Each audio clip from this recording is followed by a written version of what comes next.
Hello.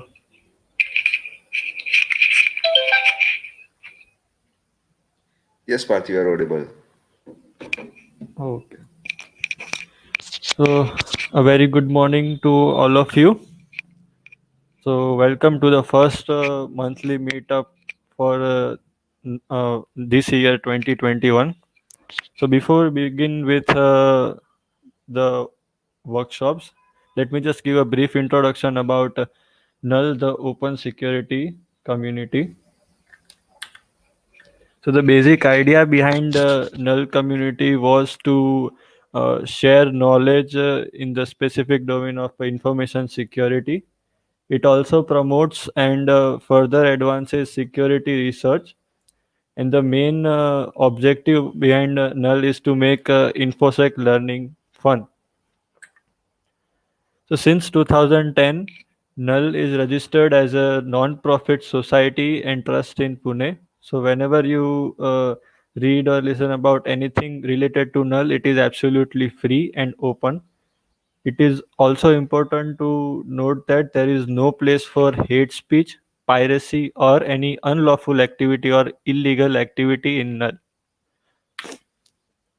So there are basically two types of events that Null conducts. The first type is meetups, and the second type is workshop. The Null meetups are usually held for 2 to 5 hours. They are conducted every month in different cities all across the world.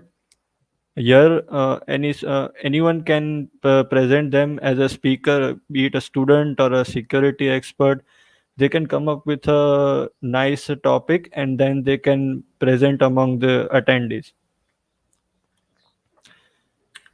The second types are that the Null conducts is workshops. Now, workshop has three categories, namely Null Hamla, Bachao, and Pulia. Null Hamla, as the name suggests, mainly deals with the offensive part of the security. Null Bachao workshops mainly discuss about the defensive part of security, and the Pulia workshop mainly focuses on skill bridging, where uh, the attendees are taught about a major skill which is helpful in their infosec career. So this is null.co.in is an event hosting platform where you can find various details about events that are occurring all across the world, and you can register if you want to. You can also know about which speaker conducted which workshop and further connect with the speaker if you have any questions or doubts. You can find all types of archived content too in this platform. Null also has a mailing list wherein you can join and find the announcements which are presented to the Null community and other discussions. This is the new job portal which is offered for free by Null. You can visit jobs.null.community to find various security jobs that are posted, and you can apply on that for free. So, who is a Null community member? Basically, any speaker, volunteer, attendee, all can be considered as a community member who are associated with us in one way or other. These are the brief highlights of 2018. More than 120 events happened across all chapters of Null across the globe. 245 speakers presented in various events that Null conducted, and more than 4,000 people attended meets and workshops in the year in 2018. Null Bhopal took a full 2 day workshop on Linux and cyber security. We had CTF challenges to solve after monthly meetups like this. Initiatives like Let There Be Fresh Blood and Mission Secure Chandigarh was also led by Null Chandigarh to spread awareness among students. So, what is the goal of null community? We have increasing number of chapters and contribution and participation in the community all across the world. There is increased collaboration among similar communities that also support in evangelizing information security. Null also mentors students from colleges and university. Recently, Null has introduced Null Ambassador program, wherein you can be the ambassador for your college. It is a uh, it is a duration for 1 year. You can check it out on their various social handles where they have posted details about the Null Ambassador program. We are also introducing more meeting formats, but due to this current situation, we have shifted everything online. So we are now currently recording and live streaming the events. There are various organizations that are supporting us by providing us space to meet and various other means. So some of the organizations are Citrix from Bangalore, ThoughtWorks from Chennai, Sophos, Ganpat University from Amdavad, where we used to held monthly meetups mainly in Ganpat University. Then there is Adobe from Delhi, OpenText in Hyderabad, Airtel Delhi, Progress Software Hyderabad, Institute for Technical Education Bhopal, Directiveplex Mumbai, Emirates in Dubai, Payatu from Pune, and KPN in Amsterdam. There are many other organizations which are also not in this list. So, a big thank you to all of these organizations that are supporting us by one means or other. A big shout out also to the other infosec communities which are doing great work everywhere. Some of them are Garage for Hackers, Sysinfo, OWASP chapters, DEFCON, and InfoSec Girls. So a big thank you for all of those that are contributing to this awesome community of InfoSec. uh, uh, I am also thankful. We are also thankful to all the chapter leads, volunteers who work for ours, the organizations who have supported us in conducting the meets and providing platform. So, thank a big thanks to all of you. Thank you. Now, without a further ado, I would like to invite our first speaker, that is Swarsa, who is going to discuss about Linux privilege escalation techniques. So, over to you, Swar.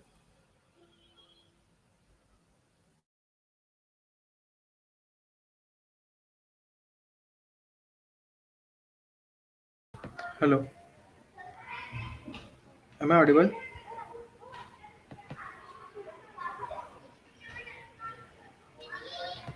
Hello. Yes, sir, you are audible. Okay. So the screen is visible. Cool. Yes.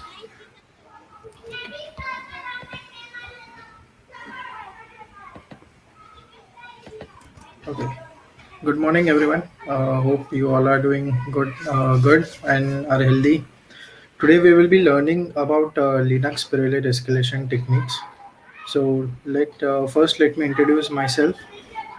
I'm an OSCP holder, currently working as associate security consultant at Secure Layer 7. Also Null Ahmedabad volunteer, a Synac red teamer, and I do share my views and knowledge at onedaylabs.ml, and I have a YouTube channel at Westsac. So today's agenda will start from what is privilege escalation, what are its types, and where do we encounter it, the importance of Linux privilege escalation techniques, the general escalation techniques, and at the last we will look at some commands which will result to root. So let's get started. So let's get acknowledge about what is privilege escalation. So privilege escalation happens when a malicious user exploits a bug, design flaw, or a configuration error in an application or operating system to gain elevated access to resource that should normally be unavailable to that user. Let's take an example where an attacker can use the newly gained privileges to steal the confidential data or to run administrative commands or deploy any malware and potentially do some serious damage on the operating system or server. Then the attackers start by exploiting a privilege escalation vulnerability in a target system or application, which lets them override the limitations of current user account. So, what are the types? Like, I would not use the definition of what is horizontal escalation and vertical escalation, but that can be found out by a simple search of Google. But yes, would explain what is horizontal escalation and vertical escalation in some layman terms. So, horizontal escalation is an excess of the functionality that and data of another user with same privileges. And vertical escalation can be referred is to obtain the elevated privileges, typically of a system administrator or the admin user of that application. So, let's take an example and understand it in a much better way. So as you can see in the figure here on the left hand side, we have there are three users in which two are Bob and Alice having same user privileges, and the third user is the admin, which has the administrative rights of that particular application. So if the user Bob gains the privileges of the user Alice, then it is referred to as horizontal privilege escalation. So the horizontal privilege escalation is limited because it does not grant the attacker more powerful permission unless the attacker already possesses a privilege account. So if Bob and Alice does not have much difference in the privileges, then the user Bob or the attacker may not be able to gain the administrative rights. Then on the let's shift to the second figure, which is the vertical privilege escalation on the right hand side. If the user Bob gains the privileges of the admin user, then it is referred as vertical privilege escalation. Like vertical in this scenario, vertical privilege escalation is typically more dangerous because it means that the attacker is trying to elevate their permissions with the ultimate goal of gaining administrator or system user rights on Windows or the root of Unix systems. So hope you would be much clear about the two types used in the privilege escalation. Okay, so let's shift. So understood about the privilege escalation and the types, but where do we encounter it? Where we would come across this type of scenarios? You can encounter the scenarios at the web applications, mobile application, or operating system, or all the applications having a role-based functionality. So if there is a application with the any such kind of multiple roles, then you may encounter a privilege escalation attack. So now let's jump to the Linux privilege escalation techniques and its importance. Okay.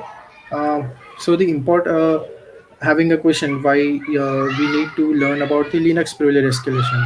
Why the organizations are statistically likely to have more Windows clients, but uh, still many organizations prefer to store the sensitive data on the Linux operating system, mainly on the AWS servers, which is built on the Linux platform. There are even IoT and embedded systems are becoming more ubiquitous in the workspace. The prevalence of Linux devices in the workplace, it is of paramount importance that organizations harden and secure these devices. Okay, so let's jump to the general escalation techniques. So there cannot be any restricted types where these are the types and you need to use these types only to do the privilege escalation. But I have listed around five to six types which are most commonly encountered during the privilege escalation attack. So starting from the weak file permissions, a file is provided three types of permissions, which is readable, writable, and executable.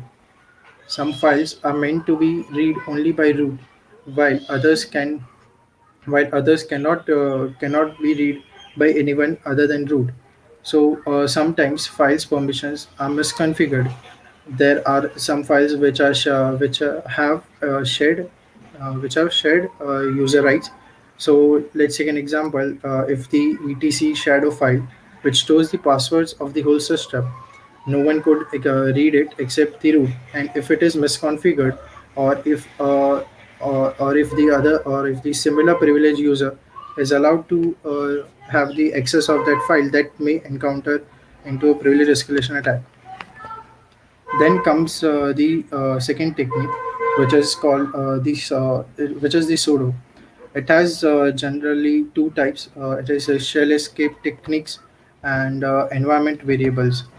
So sudo is a feature in Linux which allows user A to execute certain commands as user B. Sometimes the user may execute certain commands as root. So we may abuse that this feature to gain the privilege escalation. So the next technique is exploiting SUID executables. So what is SUID? SUID, which stands for the set user ID, is a Linux feature that allows users to execute a file with permissions of a specified user. For example, Linux ping command typically requires root permissions in order to open a network sockets. So let's shift to another three types. So the cron jobs. So the cron jobs have there are typically um, three types which I have listed down: the file permissions, the path environment variables, and the wildcards. So the cron jobs are scheduled commands and scripts which automatically run at certain interval of time as a specific user. If a certain script is executed at a certain interval of a time as a root, and we are able to modify the script, we may get the root share. If a file is configured in such a way that it should run automatically at the startup, or after half minutes or half an hour, so that may be abused if that file permissions are not properly set. Then comes the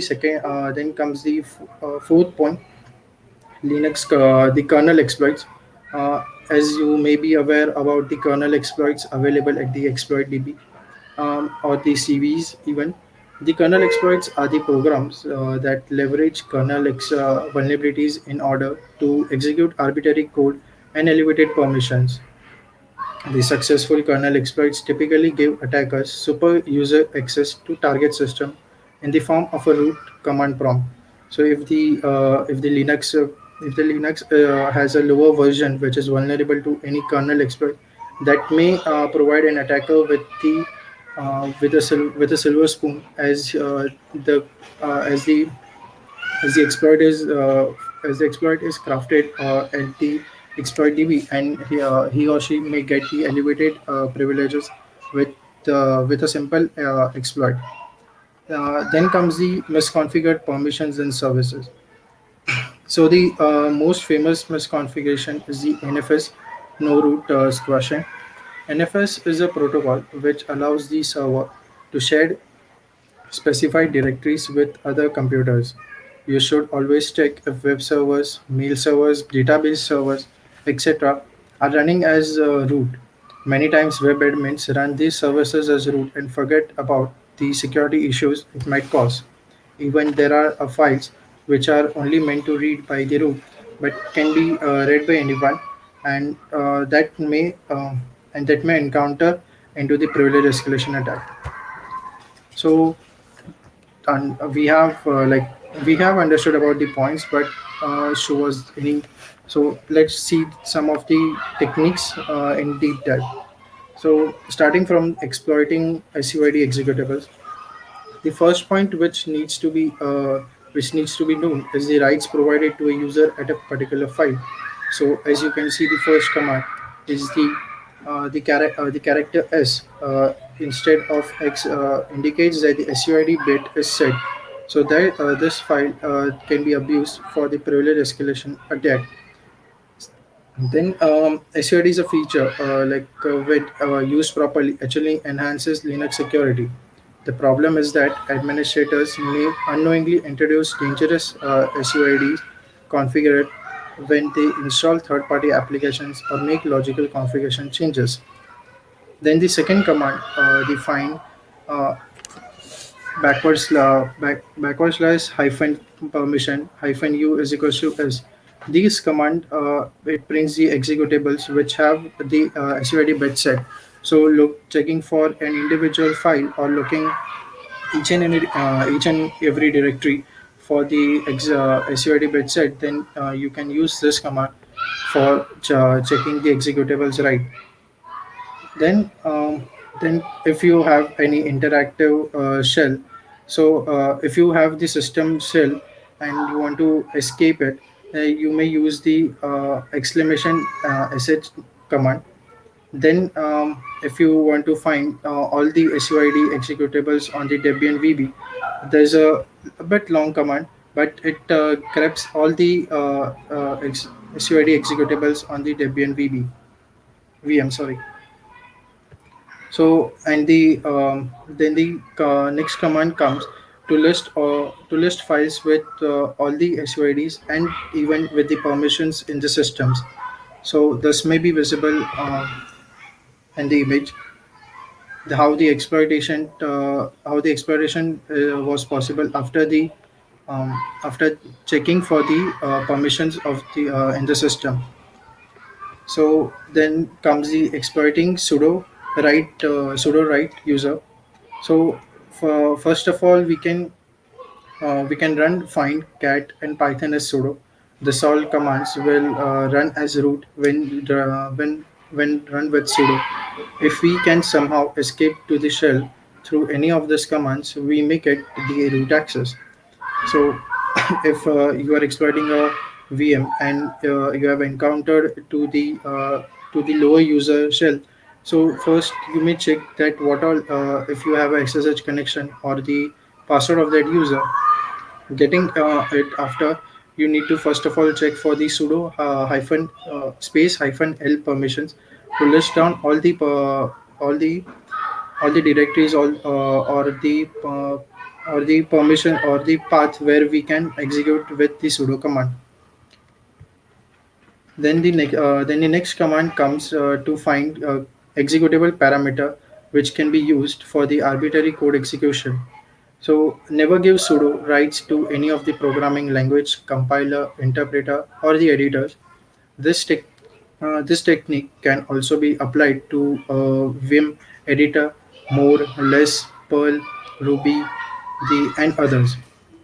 Then comes the third command is to spawn a shell. If we have to get a proper shell, we may use the sudo python hyphen c, which is the general command to get a proper shell.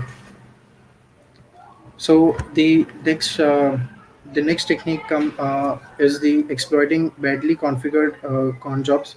So to print all the cron jobs which are already present in the con.t directory. So to check we can execute the command ls-la and the path of the con.d which is in the etc folder. Then comes the next command to print world writable files. So which files are writable by the root user or the shared user which user privilege which the attacker has gained, and to list all the files with SID permissions in the system. We may also list down the weekly, daily, or the monthly files which are getting executed on that system. So in this image, we have found that a script is executed every minute as root. So so after checking the content of the script, we found that it simply copies the file password to replace the etc password. So so simply we could simplify by modifying the etc password and add another user with root permission, then logging to it. Then comes the misconfigured services. As earlier said, files the NFS is the most preferred or general, which is the general misconfigured service where files created via NFS inherit the remote user's ID. If the user is root, the root squashing is enabled and the ID will be instead to set to the nobody user. So to check for the NFS share misconfiguration on the VM, we may use the command cat etc export. Note that the temp share has root squashing disabled. So there are some other techniques also, which are vulnerable drivers, zero-day vulnerabilities, or the bad group policies and improper sessions. So these are the some of the techniques which are considered to be the initial techniques which we need to be have a check as we after gaining a normal user or a low user shell. So after getting the low user shell, there are also multiple automation scripts which are crafted for the better understanding or to get results in a faster way. So these are the two preferred scripts which anyone which to check possible methods of Linux privilege escalation. So rather going on the typical way, we may first encounter we may check by the automation scripts if we get the if we get any misconfigured files or any wrong jobs at that machine. So after getting the root, yes, that's the feeling a person would may get if the root user is exploited. And there are multiple blogs available for the Linux privilege escalation techniques, and which should be referred before even there's a methodology for the Linux privilege escalation available, and the try hack me rooms, which show all the which helps you to get good hands on with the privilege escalation checks. So thank you guys. Is there if there are any questions?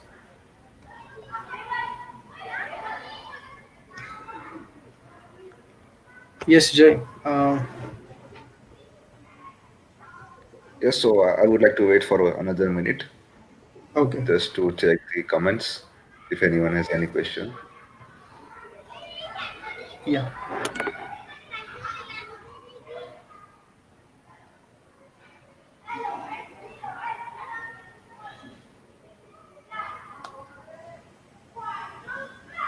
Yeah, seems like we are good.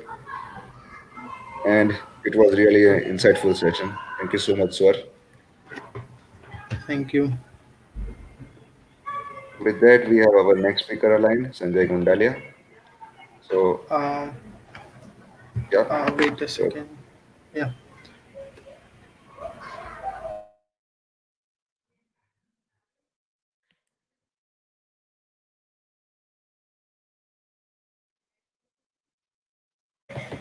Um, Actually, had to prepare the room.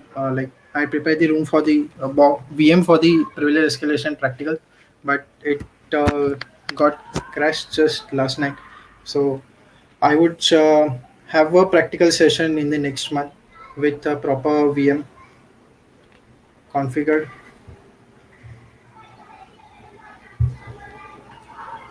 okay, not a problem. And you can also redirect to your YouTube channel where you have already put some of your great contents. Yes. Okay, please drop your YouTube channel link in this comment so people can refer that.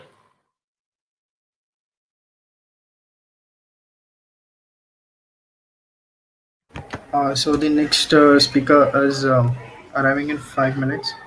We need to have a wait. Not a problem. So So till we have now, 5 minutes of window, and I have something interesting for you guys. So first of all, I am really missing the physical meets. I'm missing the vibes. that's the we have to accept the situation currently going on. Many of us are already aware about the this content. Sorry, Jay, that was not audible. I think. Am I audible now? Yes, yes. I was saying that many of us are absolutely aware about the great security content on YouTube and when it comes to video. And I would like to just show some lights on the audio content, like the podcast for the cybersecurity field. And I have seen that many of people, especially uh, Null Ahmedabad community members, are not regularly hang out on the podcast and all. So the podcast which I'm going to cover today are mainly covers the topics like technical security tools, tips and techniques, discussion of the security certifications such as CEH, OSCP and OSWP, VA and PT separately into detail, vulnerability assessment and penetration testing, real life scenarios, discussion and career advice on cybersecurity. And it also includes the interviews with the cool security people. So, in my first list, before I mention few podcasts, I just want to say that these are few of the best. So, first one is Unsupervised Learning by Daniel. The second one is Darknet Diaries. The third one is Deep Hack Purple. Fourth one is Black Hill InfoSec podcast. And fifth one, last but not least, it is the 7 minute sec. So if you don't have pen and paper with your hands on your hands right now, don't worry. I will post that in comments and we will also post it on our Twitter handles. So you can always get the reference and the podcast link from there. Okay, so with that we have Sanjay online. So before Sanjay continues, I would like to introduce him. Sanjay is a senior security consultant. He has a great expertise in wide range of vulnerability and threats. He has also written many many tools for enumeration and exploitation purpose. Make sure you visit his GitHub profile for that. And with that note, over to you, Sanjay. Thank you.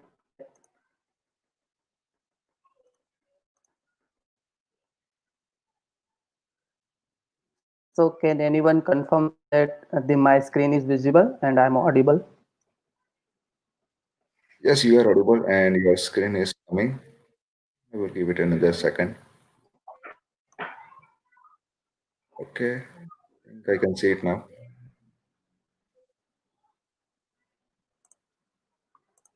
Yes, it's visible. Is my screen is visible? Yes, it is. Hello? Okay. So first of all, good morning everyone. Today I will discuss the tool that is developed by me and Sunil Yadav, and that is Blacklister. Okay.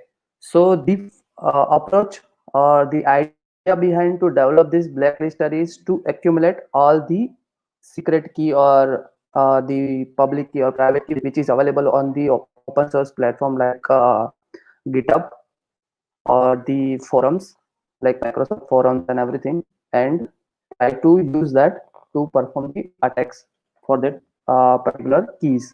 Okay, so the agenda will be we will discuss what is Blacklister, how we will create this Blacklister tool, then we will see the demo of the Blacklister to bypass the authentication for the OWIN auth cookie for the ASP.NET application, and then we will see how the Blacklister is useful generate or to identify the machine key to perform the remote code execution using view state deserialization process. Okay. So this is little bit about me that is already discussed by Jai. I'm senior security consultant in Not So Secure and having 8+ years of experience in information technology. So prior to senior security consultant, I'm a developer and managing the team for the developers. Okay.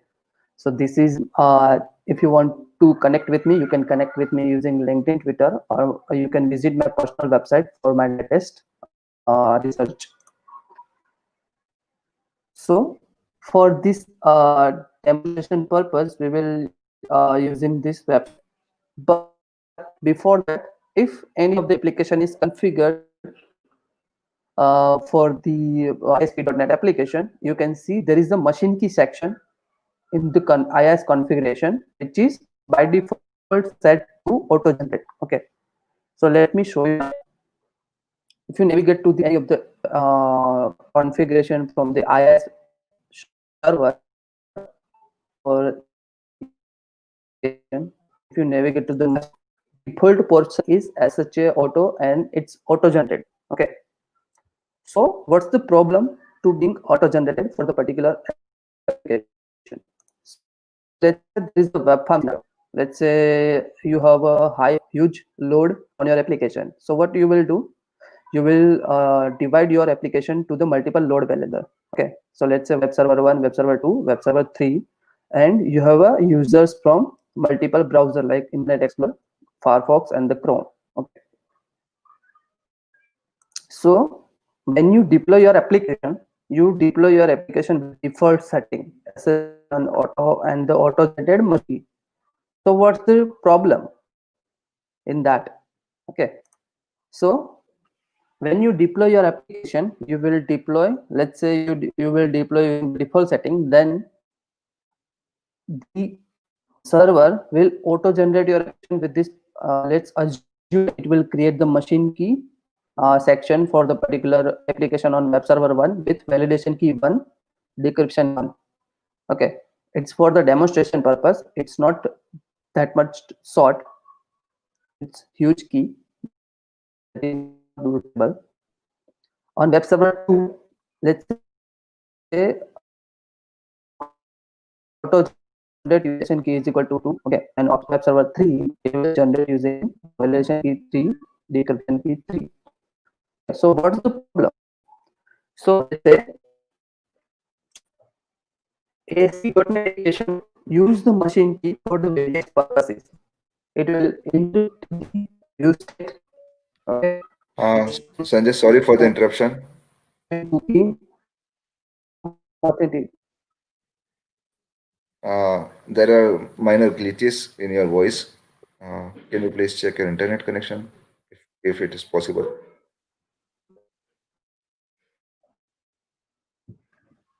Sure. Give me a minute. Not a problem.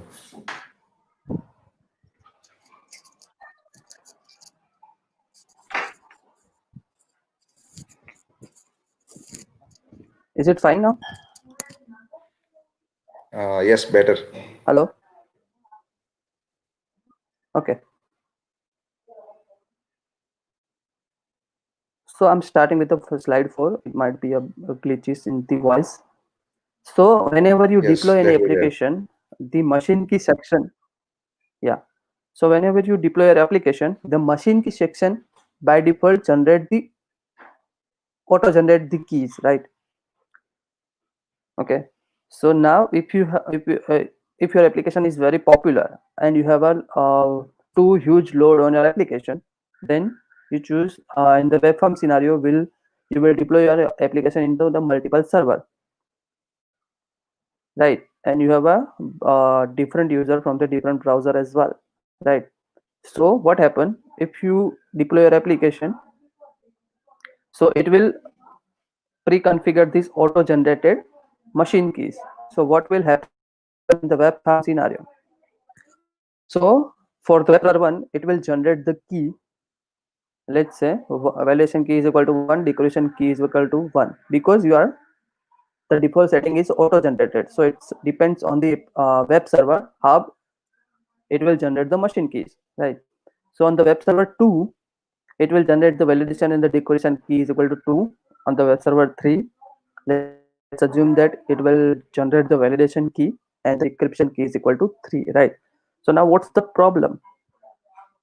So the machine key is used in the ASP.NET application for the various purposes, like to encrypt or encode the view state, to encrypt the web resource.xsd, axd, script resource.axd, to encrypt the application cookie like OAuth cookie or the forms authentication cookie, right?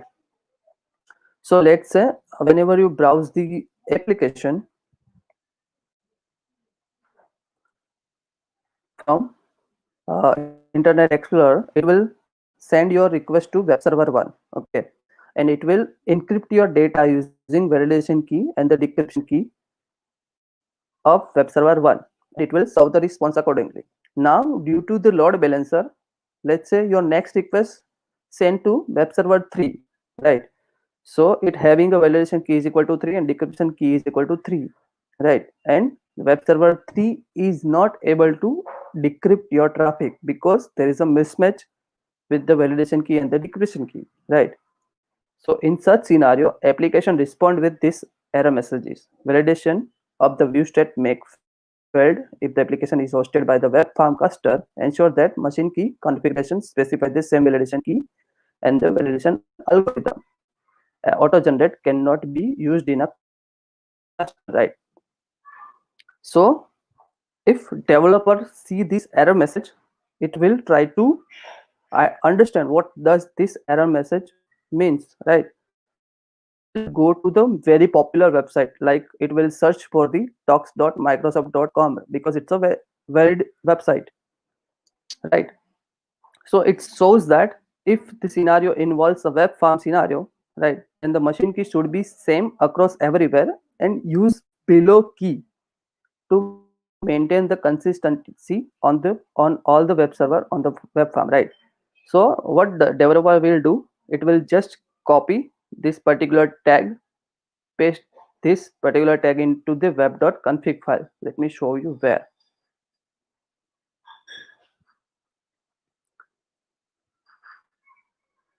So if developer finds this error, it will just copy this and paste this particular machine key section into the web.config file over here, right?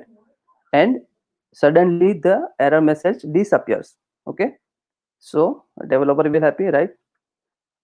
The other location from where the developers finds always the solution is Stack Overflow or the code projects, okay? So it always search for that particular error message, and it will try to identify that particular section machine key. It contains the validation key and the decryption key. It just copy this particular section and put it into the web.config. So these are the very well-known sources from where the developer always try to looking for the solution. One is the docs.microsoft.com, the another one is the code project, the third one is the Stack Overflow, like over here, forums.apps.com, Stack Overflow is here, okay. So what we have done, we have captured all this key and create one database. Let me show you what that is. Blacklister.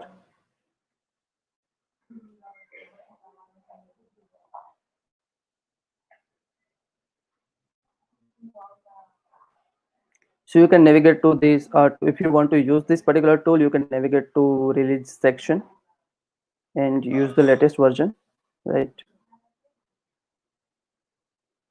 Okay. So I have just downloaded that, and let me open this machine key.txt. So we have captured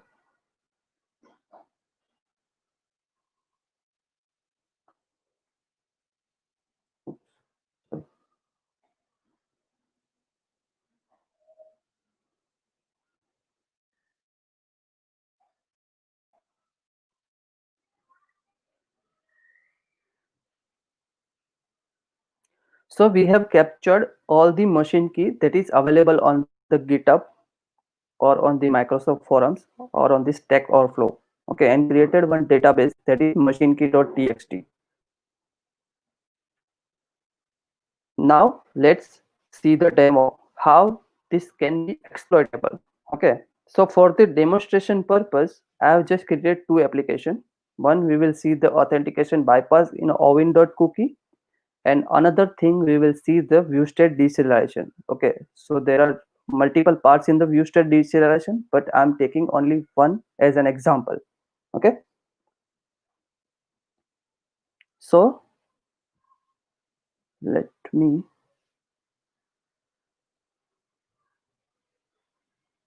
just open the demo application and use ovin cookie auth bypass.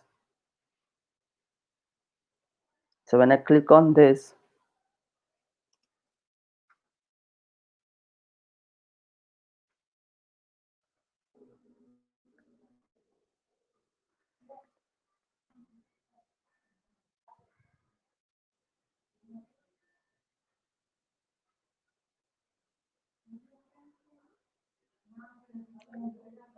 let me just to log out.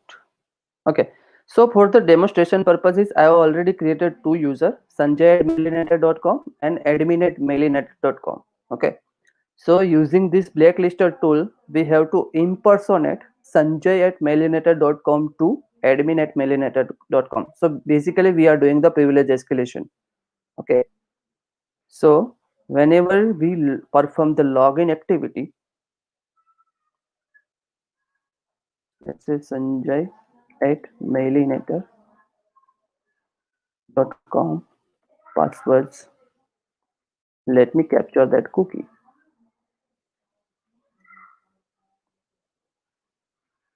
So if, okay, let me just stretch it out to better visibility. Okay, let me just intercept the response. So if I provide the valid credential, it will generate the session cookie, and that is ASP.NET application cookie, right? I'm just copied it. So if I provide the valid credential, it will successfully logged in using the Sanjay at mailinator.com, right? And I have captured the cookie.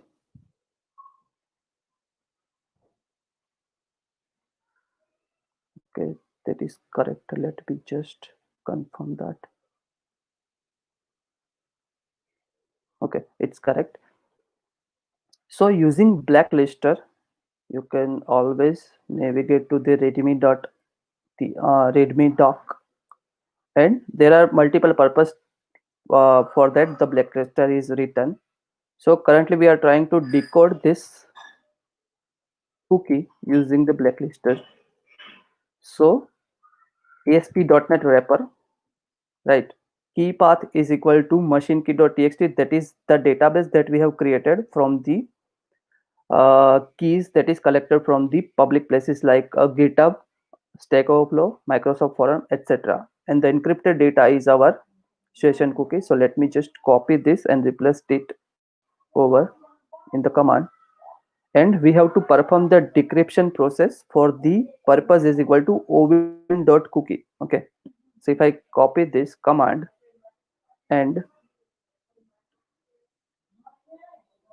just a minute, okay,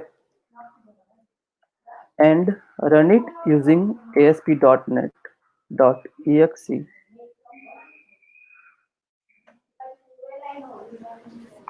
it will try to decrypt this cookie with the available machine keys, right? And we are able to find the successful match for that this particular cookie is encrypted using this validation key and this decryption key, right?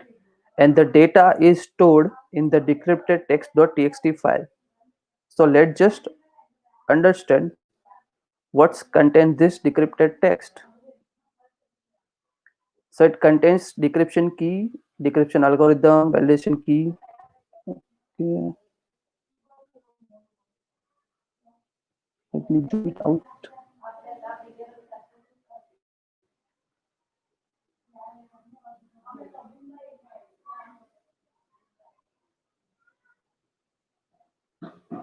Okay, so it contains the data which is used to encrypt that particular cookie, where the cookie contains this data, application cookie, which contains this schema information and the username over here, right? So if you want to regenerate the cookie for other user, you have to simply replace the username over here. Let's say I want to regenerate the cookie for admin@mailinator.com, right? And the command is used to re-encrypt the data is this.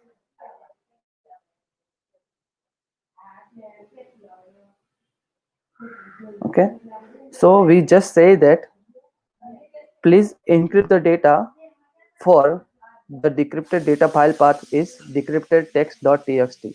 Okay, so I'm just copying this and paste it over here. Oops, sorry.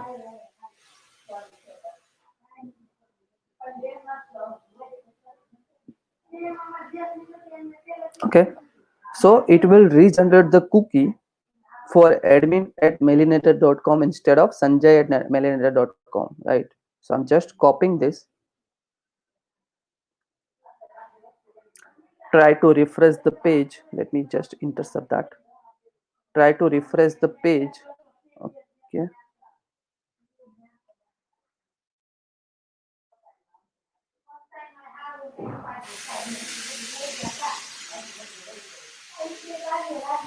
Okay.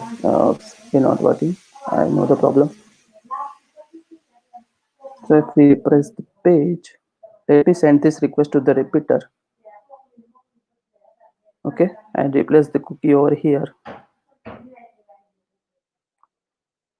Okay, so whenever we copy it from the VM, this is the extra character that we have to remove. Okay, so let me just copy this again.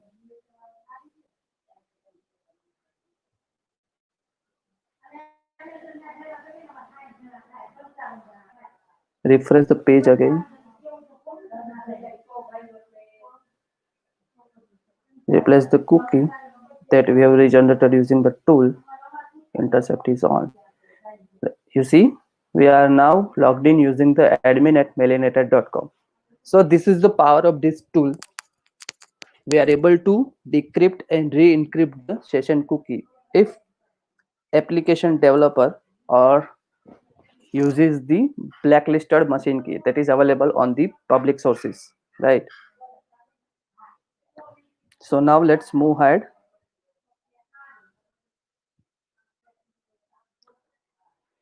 So view state deserialization. So .NET used object state formatter or to deserialize the view state.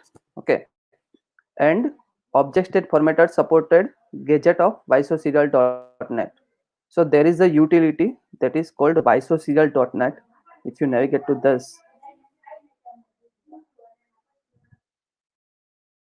so it is used. It is developed to use the generate the the serialization payload for the .NET application. Okay, you can always refer to this, right? And these are the gadget that is supported to the object state formatter. So let's move ahead and perform the view state deserialization RCE demo. Okay, so the .NET application built in two ways: either it's developed in .NET less than 4.5 or it's developed in .NET greater than equal to 4.5, where the make is enabled or the encryption is make is enabled and the encryption is disabled, right? So let's see the demo for that. So let me navigate to the root application. Navigate to the application where make is enabled.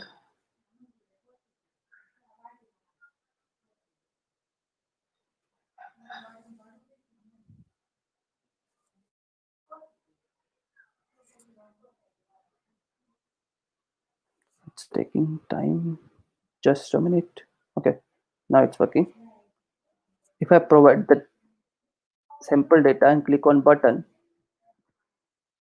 you can see there is a view state data is passed in this particular request, right?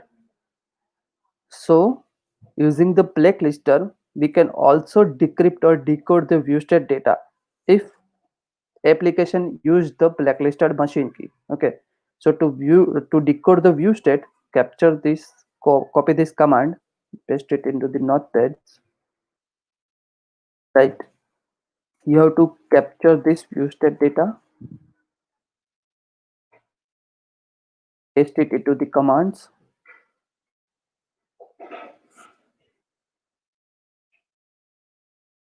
You have to select this view state event, view state generator code, and also provide that into the modify section. Okay? And then copy this command and try to decrypt using the ASP.NET wrapper or the blacklister.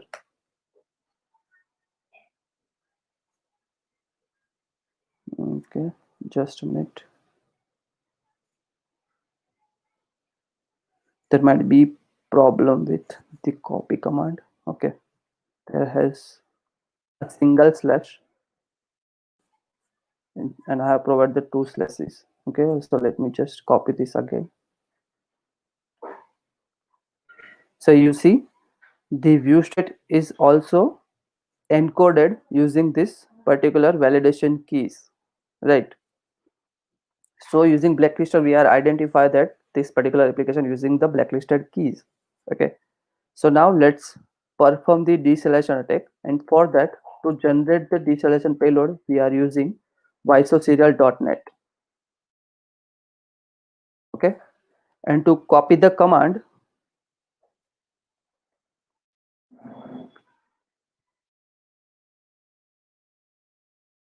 so this is the person Sorons Dalili who have written this particular gadget for that visoserial.net. So let me just copy the commands from here. So for .NET framework less than 4.0 legacy version, let me just copy the command and you can use any of the gadget that is supported to object state formatter. Let me show you.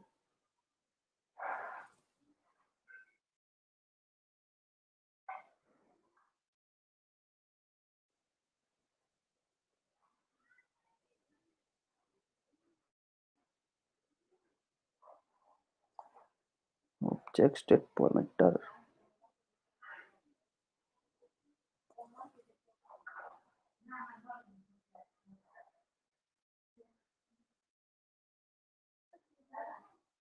Okay, let me just solve for the view state. So you can always navigate to the help for the view state, in which you can see the gadget that is supported for the view state deceleration RC. Okay, so just copied that, and I want to provide the command that I want to execute. So I just want to ns lookup and provide the burp collaborator URL. So let me just copy this burp collaborator URL, copied it and provide it over here. The generator will be this.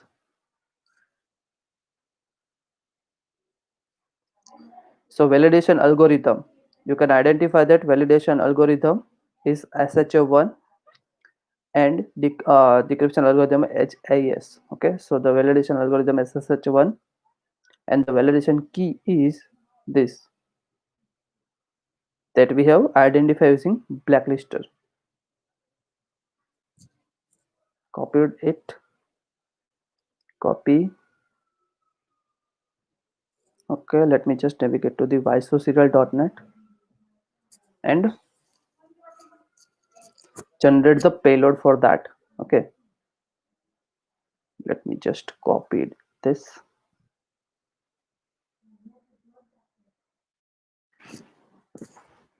Two minutes, guys.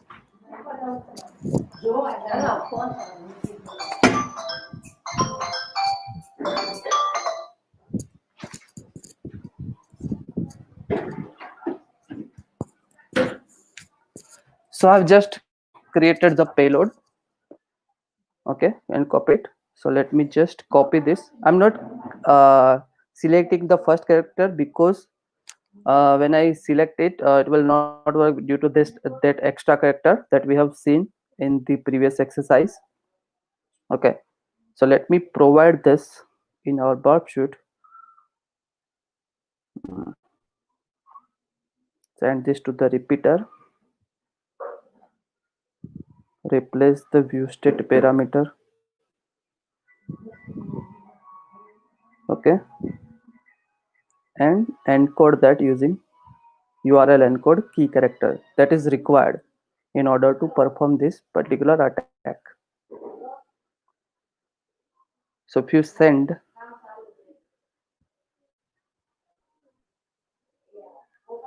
you can see our ns lookup command is executed successfully and we have got the hit from that particular burp collaborator, right? So this is how you can use blacklister plus viso serial to perform the RC view state deceleration RC when application using the blacklisted machine key. Okay.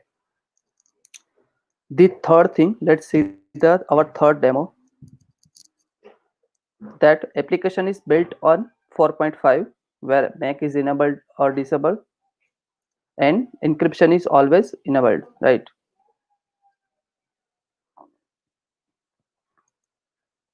So let me just move to the root domain.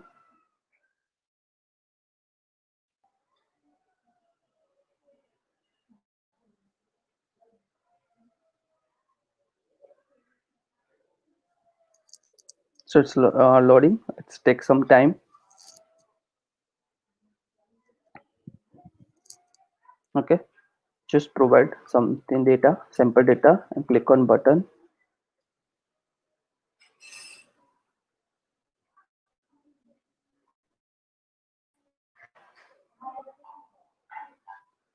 Capture the view state data.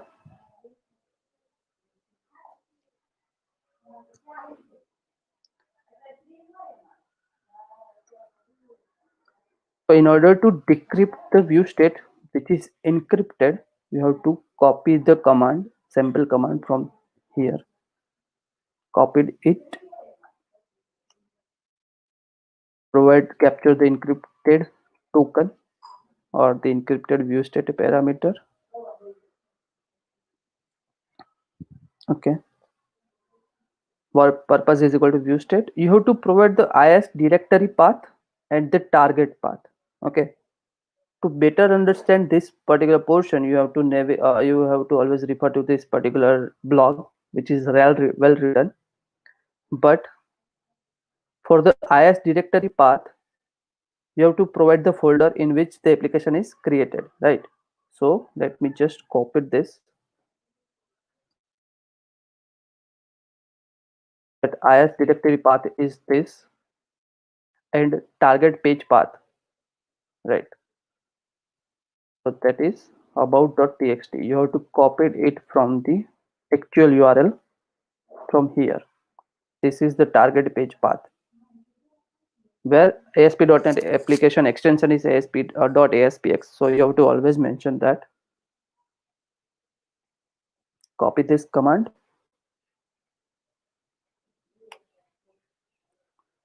So the blacklister tool is able to decrypt the data using this particular tool and it has identified the decryption key and the validation keys, right?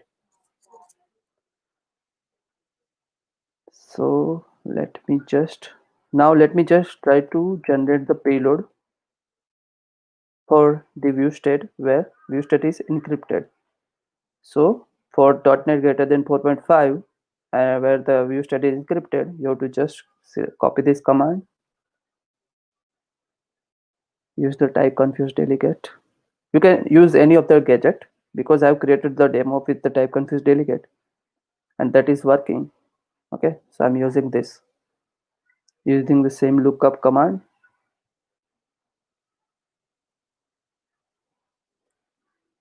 The path is the target page path. Copy this.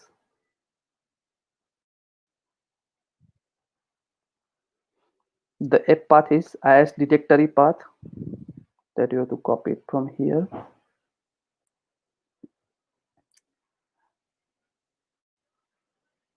Algorithm is AES. So I've also already mentioned that AES decryption key is this.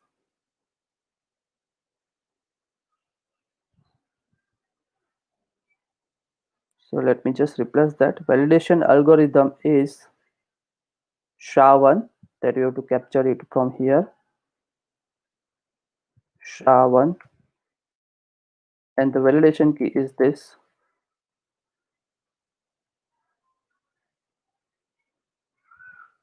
So let me just replace that and generate the payload using visoserial.net. CLS. Copy this payload.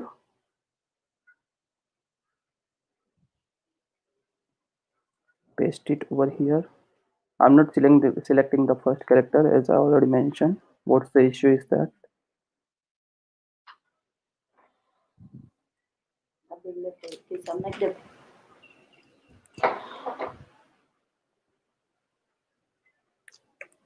added the first character and provide the rest of the payloads.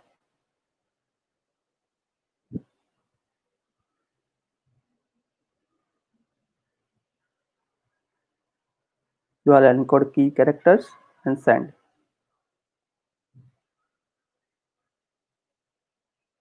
So we also got the hit from the server for that particular fall operator.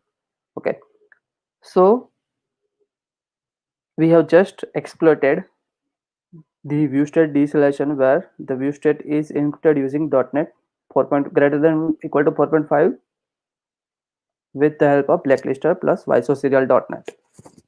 Okay, so that's it. Any question?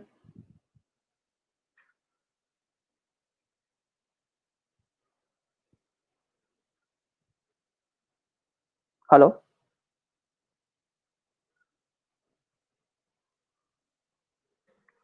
Yes, Sanjay. So I'm Any checking the question? YouTube comments. Yes, I'm checking for the same.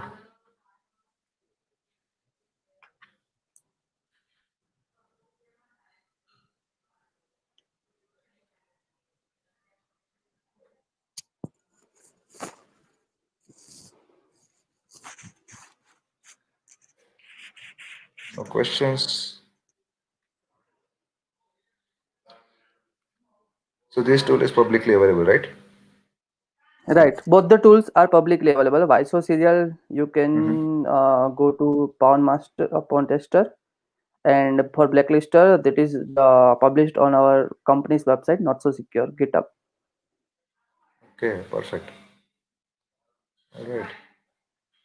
So This you tool can this also seems to be keep so on helpful. contributing in this particular project. If you found any leaked machine key that is not available in, Mhm. uh, if let's say, let me go to the release section. So if you found any of the machine key that is not available in this particular tool, okay,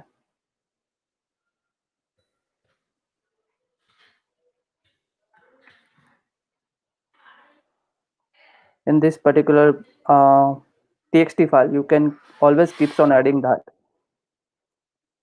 Okay,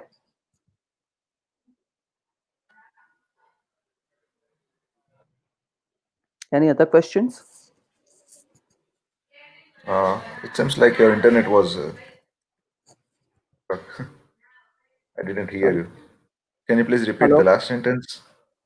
Okay, so if you found that the leaked machine key that you have found it is not available in the machine keys.txt, then you can always keeps on adding that. I will merge that into the database, and you can contribute into this particular tool.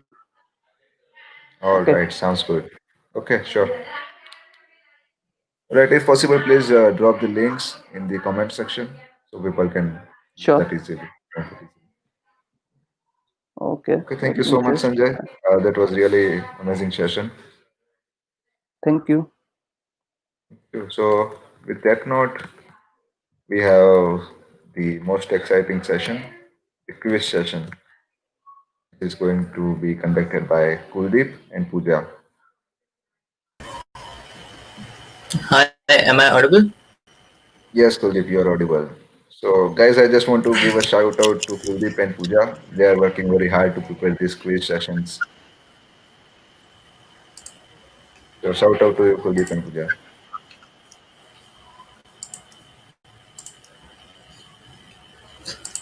So is my screen visible? Yes, it is.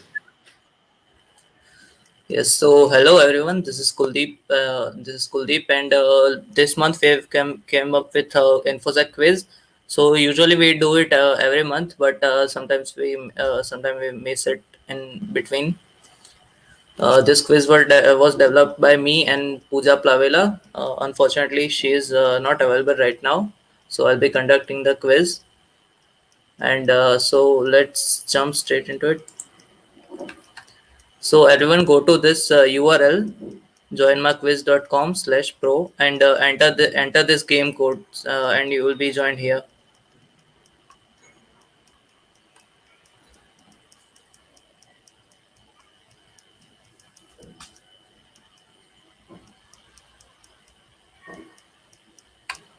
Kuldeep, have you posted it into the comment section?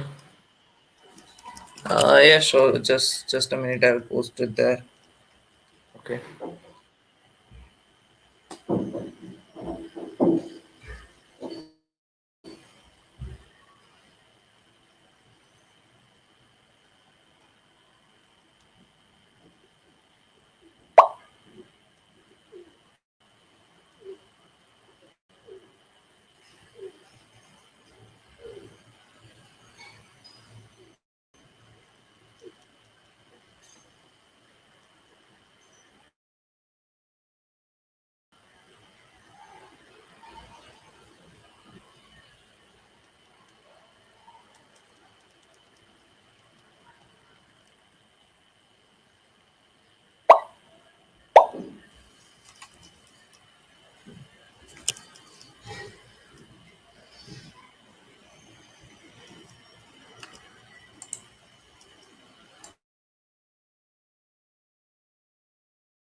We'll wait for 5 minutes so that everyone can join, and then we will start. So just open Okay. the link in the YouTube. Just open the link in the YouTube comments, and you will be joined in the game.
So I think everyone is joined. So let's get started.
So I think we should end this quiz here.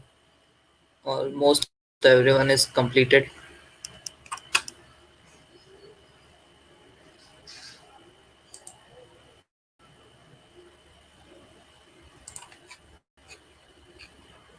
Yes, it was really fun to play this quiz. Thank you, So Kuldeep thanks and to Pooja. thanks to Parth, Swar, and Jay for winning this quiz, and Yeah. thanks to everyone for playing. And we will come Yes, up with thank the you next. everyone for joining in. Thank you everyone. Please help us to share this Null Ahmedabad channel more, spread awareness about the security, and don't forget to like, share, subscribe. Stay safe, stay curious. Bye bye. Have a fun weekend.